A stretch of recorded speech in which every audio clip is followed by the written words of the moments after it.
अध्यात्म तो अध्यात्म ही रहेगा, विज्ञान उसको फैल नहीं कर सकती।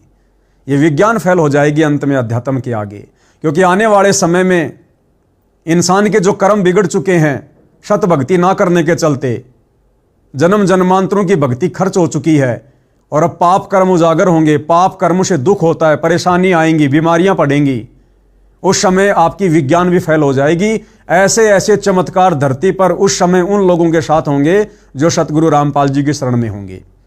दुनिया अन्न और जल की इस कमी के कारण भुगत भुगत के मरेगी, अकाल में मरेगी, तरह तरह की बीमारियों से मरेगी, वायरस से मरेगी, युद्ध गृह युद्ध में मरेगी। लेकिन सतगुरु रामपाल जी के सच्चे भक्तों का आने वाले युग परिवर्तन में बाढ़ भी बाका नहीं होगा। तुम्हारी विज्ञान भी फैल हो जाएगी कि इन लोगों पे कोई असर क्यों नहीं हो रहा। ये लोग बिना अन्न खाए बिना जल पिए कैसे जीवित हैं?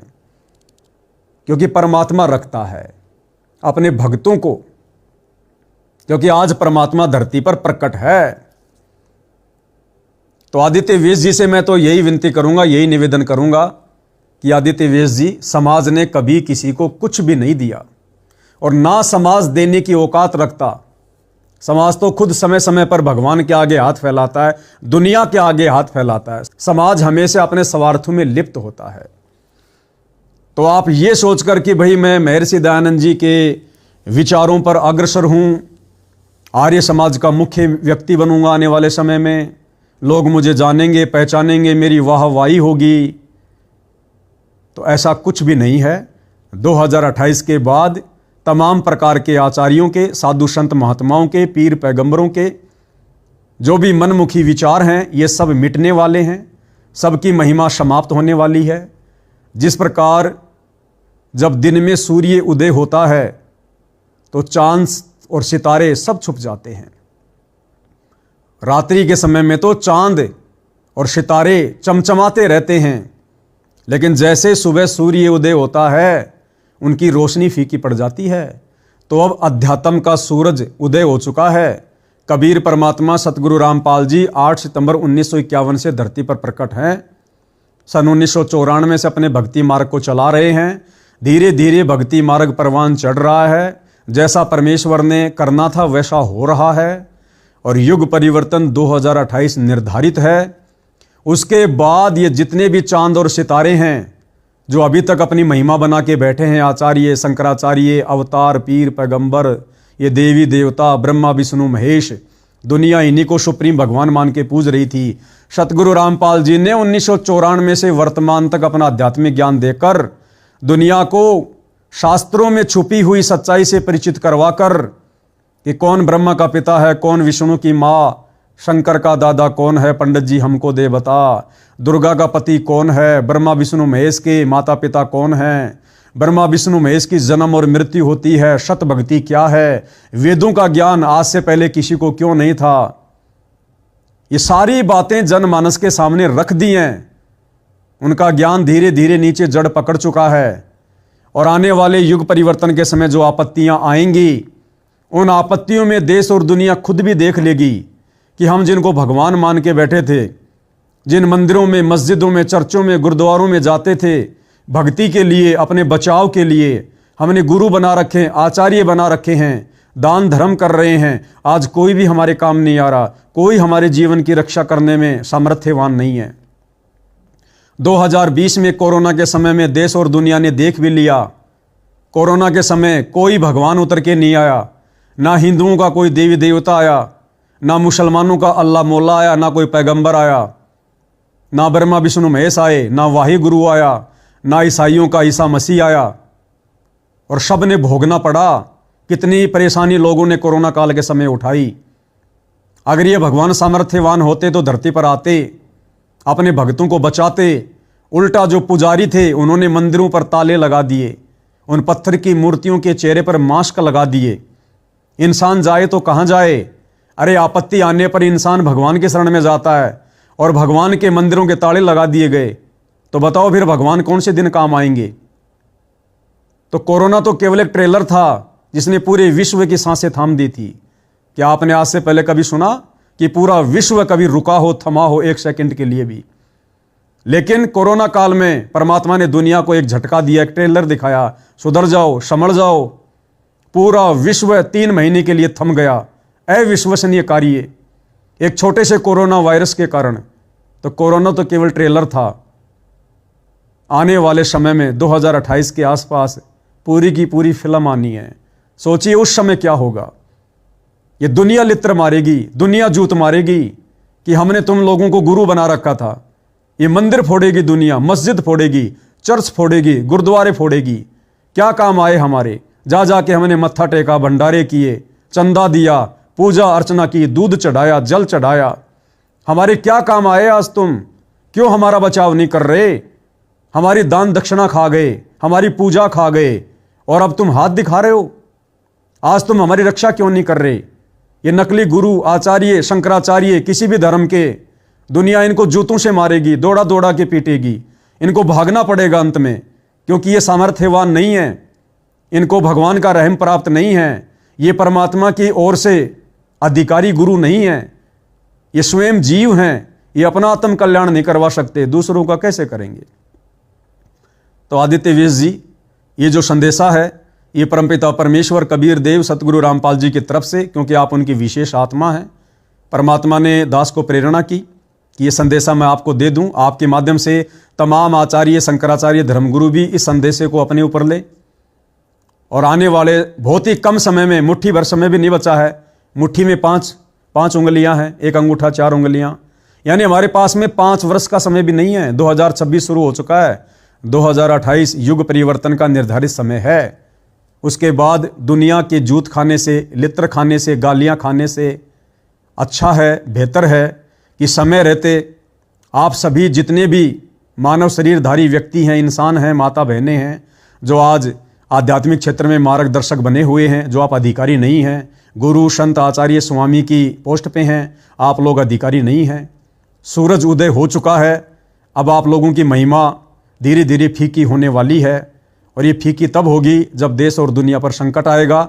संकट के समय दुनिया अपने गुरुओं के पास जाएगी, मंदिरों में जाएगी, मस्जिदों में जाएगी, जिसको वो मानते थे, जानते थे, पहचानते थे, उनके पास जाएंगे, उनकी शरण में जाएंगे। वो पहले ही दुखी मिलेंगे, वो पहले ही हाथ खड़े किए हुए मिलेंगे। अंत में दुनिया आप लोगों को ठुकराएगी। उस समय फिर आप ना घर के रहोगे ना घाट के रहोगे। वर्तमान में बहुत अच्छा मौका है, बहुत अच्छा समय है। ये संदेशा मैंने आपको दे दिया है। संत रामपाल जी के सत्संग, उनके विचार यूट्यूब के माध्यम से आपके पास हैं। जेब से मोबाइल निकालिए, विचार कीजिए, गहनता से चिंतन कीजिए, मनन कीजिए। हम इंसान हैं, 84 लाख योनियों के पशु पक्षी नहीं हैं।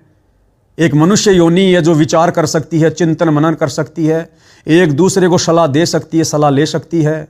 आप गाय भैंस को जाकर कहिए कि राम राम जप, भगवान भगवान जप, वो नहीं जानती कौन राम है, कौन भगवान है, कौन कृष्ण है, उसे नहीं पता भक्ति का। वो भोग योनि है, अपना भोग भोग रही है। वो भी कभी मनुष्य थे आप और हमारी तरह, उन्होंने भी परमात्मा के मार्ग को सही से नहीं अपनाया, जिस कारण से परमात्मा के दोषी हुए। आज 84 लाख योनि में अपना कर्म भोग रहे हैं। केवल एक मनुष्य ही ऐसी योनि है, स्त्री या पुरुष, जो किसी के समझाने से समझ सकता है, अपने विचारों को दूसरे के सामने प्रकट कर सकता है, किसी भी टॉपिक पर विचार विमर्श, गहन चिंतन कर सकता है। ये विशेष बुद्धि परमात्मा ने हमें बख्शी है। क्यों बख्शी है? क्योंकि मनुष्य जन्म से ही मोक्ष मिलता है। देव शरीर से भी मोक्ष नहीं मिलता, पशु शरीर से भी मोक्ष नहीं मिलता। इस 21 ब्रह्मांड में केवल एक मनुष्य योनि ही ऐसी योनि है जिससे हम भक्ति करके आत्मा का कल्याण करवा सकते हैं। हम इस लख 84 योनियों से बाहर निकल सकते हैं, जन्म मरण के दुख से बाहर निकल सकते हैं, और सदा सदा के लिए सुख प्राप्त करने के लिए हम अमरलोक, सतलोक में जा सकते हैं। वो सतलोक जहाँ से चलकर स्वयं कबीर परमात्मा संत रामपाल जी के नाम से वर्तमान में धरती पर प्रकट हैं। और आप और हम सभी अपनी मनुष्य शरीरधारी आत्माओं को इस काल की कथा सुनाकर, इसके कष्टों से परिचित करवाकर, जो कष्ट हम वर्तमान में भोग भी रहे हैं। यहाँ पर यदि किसी को जुकाम लगती है, पीड़ा होती है, वो भी सजा है, सजा। यदि किसी का बेटा बात नहीं मानता है, बाप की आत्मा दुखी होती है, वो भी सजा का एक पार्ट है। हम यहाँ पर कदम कदम पर सजा भोग रहे हैं, कहर भोग रहे हैं। एक राजा हमें बहुत बड़ा सुख सुविधा से लैस दिखाई देता है, लेकिन जब कोई एमएलए टूटता है या जब उसकी चेयर जानी होती है, उसकी पदवी जानी होती है, दूसरे चुनाव आने होते हैं, उसको भी दिन रात चिंता बनी रहती है। अब की बार सरकार आएगी नहीं आएगी, मैं प्रधानमंत्री रहूँगा नहीं रहूँगा। वो चिंता, वो सजा भोग रहा है। भाई तंदर सुखिया कोई न देखा, जो देखा सो दुखिया हो, उदय अस्त की बात करे मन सबका किया विवेका हो। तो कबीर परमात्मा कहते हैं राजा से लेकर रंक और भिखारी से लेकर सेठ और देवी देवताओं तक, भाई मैंने किसी को भी यहां पर सुखी नहीं देखा है। ऊपर हम सुनते हैं देवासुर संग्राम, देवता और असुरों का संग्राम, इन देवी देवताओं के राक्षसों के बीच में भी लड़ाई झगड़े होते रहते हैं। रावण ने अपनी सिद्धि शक्ति से सेना को आकाश में उड़ाकर देवताओं के राजा इंद्र पर आक्रमण कर दिया, सबको हरा दिया। इंद्र के स्वर्ग पर भी रावण ने कब्जा कर लिया। 33 करोड़ देवी देवताओं को बंदी बनाकर अपनी जेल में डाल दिया। बताओ, देवी देवता भी खुश नहीं है, देवी देवता भी सुखी नहीं है, ब्रह्मा विष्णु महेश भी सुखी नहीं है। उनके जीवन चरित्र से, उनके इतिहास से पता चलता है। तो आप और हम तो दो कोटि के जीव हैं, लेकिन सबसे बड़ा सौभाग्य आप और हमारा उन ब्रह्मा विष्णु महेश से भी उत्तम सौभाग्य, 33 करोड़ देवी देवताओं से भी उत्तम सौभाग्य, क्योंकि हमें मनुष्य जन्म प्राप्त है, जिस मनुष्य जन्म को प्राप्त करके हम मोक्ष प्राप्त कर सकते हैं। इन देवी देवताओं से भी लाखों गुना उत्तम पद हम सतलोक में प्राप्त कर सकते हैं, अखंड सुख प्राप्त कर सकते हैं। सतलोक जाने के बाद ऐसा ही शरीर होगा, लेकिन नूरी होगा, हाड़ मास का नहीं होगा। वहां जाने के बाद कभी हमारे अंदर बुढ़ापा नहीं आएगा, हमारी कभी मृत्यु नहीं होगी, हमें परमात्मा सदा के लिए अमर कर देगा। यहाँ की तरह कमाना धमाना नहीं पड़ेगा, सो टेंशन नहीं, चिंता नहीं, कोई पीड़ा नहीं, लड़ाई झगड़ा नहीं, राग द्वेष ईर्ष्या मन मुटाव नहीं, किसी का लेना नहीं, किसी का देना नहीं, कोई पाप नहीं, कोई पुण्य नहीं, कभी मरना नहीं, वहाँ पर सदा युवा रहना है। अपने परमपिता परमेश्वर कबीर देव जी के भंडारे से सर्व सुख मिलेंगे, सारी सुख सुविधा है। हम उस सतलोक को छोड़कर इस काल के चक्कर में यहाँ आ गए, जिसकी जानकारी हमें संत रामपाल जी के सत्संग सुनने से, सृष्टि रचना के माध्यम से मिलेगी। और सृष्टि रचना को समझे बिना, सुने बिना, भाई और बहनों, हमारी रुचि कभी भी परमात्मा की भक्ति की तरफ नहीं बनेगी। हम इस काल के द्वारा भेजे गए दूतों के चक्कर में इसी प्रकार से फंसे रहेंगे।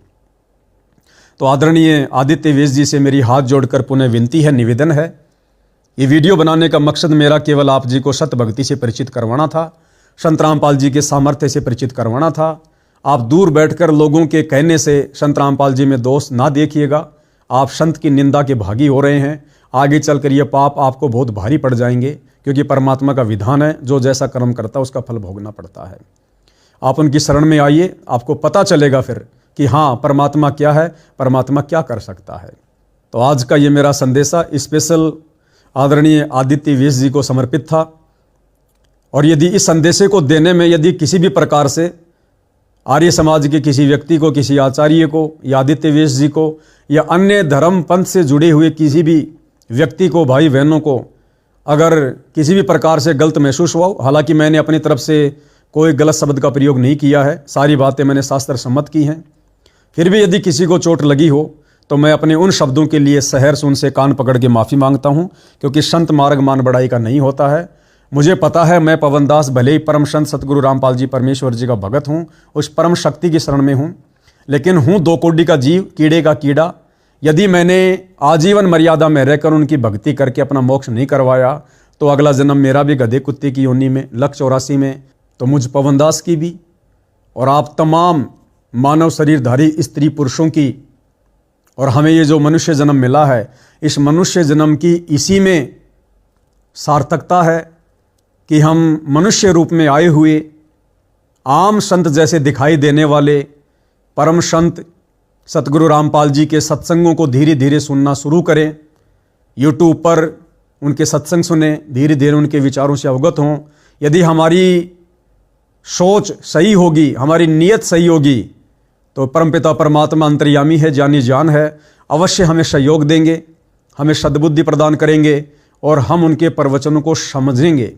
अन्यथा भाइयों और बहनों, यहाँ की पीएचडी का ज्ञान समझना बहुत आसान है, संत रामपाल जी के सत्संगों को समझना बहुत कठिन है।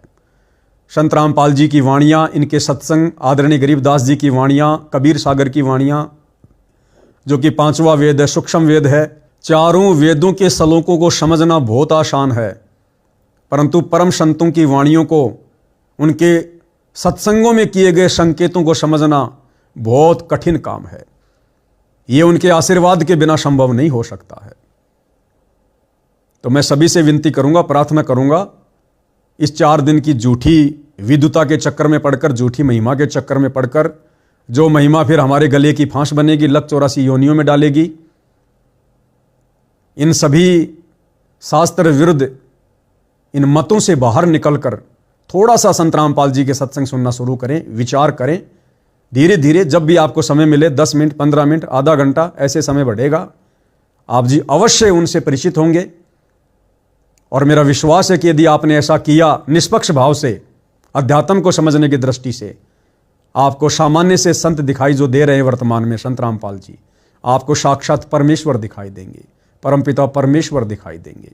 तो इन्हीं शब्दों के साथ अब अंत में मैं पवन दास, परम संत सतगुरु रामपाल जी परमेश्वर जी का छोटा सा तुच्छ अदना सा शिष्य, अपने इन विचारों को विराम देता हूँ। फिर कभी परमेश्वर सेवा का मौका देंगे, जरूर आप लोगों के सामने हाजिर होंगे आपकी सेवा में। तब तक के लिए अनुमति दें। परमपिता परमेश्वर भी हम सबको आशीर्वाद दें और हमारा आध्यात्मिक क्षेत्र में मार्गदर्शन करें, और हम आपके वचनों को समझ सकें, आपके मिशन को समझ सकें। इसके लिए परमेश्वर आप जी हमें विशेष तौर पर प्रसन्न होकर हमें सद्बुद्धि प्रदान करें। बंदी छोड़ सतगुरु रामपाल जी परमेश्वर जी की जय हो।